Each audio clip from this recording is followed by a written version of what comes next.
મિત્રો, આપણી આજુબાજુ કેટલાક સ્કેમો એવા ચાલતા હોય છે કે જે આપણી આંખોની સમક્ષ હોય છે તો બી આપણને દેખાતા નહીં. અને એમાંથી એક સ્કેમ છે સ્કૂલમાં કોમ્પ્યુટર ટીચિંગ.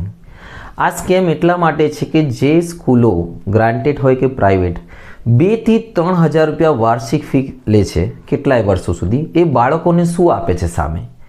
એમની પાસે જૂના જમાનાના કોમ્પ્યુટર છે જે અત્યારે કોઈ કામમાં નથી આવવાના, એમની પાસે ક્વોલિફાઈડ શિક્ષકો નથી, અને જે મટીરિયલ મંગાવે છે એ મટીરિયલનો એ લોકો કોઈ યુઝ નથી કરતા સિવાય કે કમિશન માટે.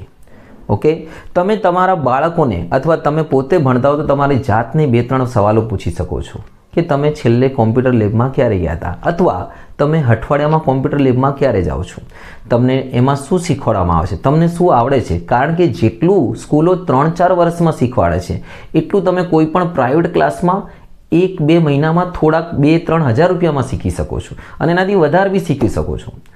બીજા દેશોમાં આ શિક્ષણ પદ્ધતિ નથી. એ લોકો દરેક બાળકને તૈયાર કરે છે, અને આપણે અહીંયા ખાલી નામ પૂરતું છે, દેખાવ પૂરતું કોમ્પ્યુટર ક્લાસ. જો તમારો કોઈ સુખદ અનુભવ હોય કે કેટલા અપવાદ હોઈ શકે છે તો મને કોમેન્ટ બોક્સમાં જરૂર જણાવો કે હા ભાઈ, આ અમારી સ્કૂલમાં આવું શીખવાડે છે, તો બહુ જાણીને આનંદ થશે.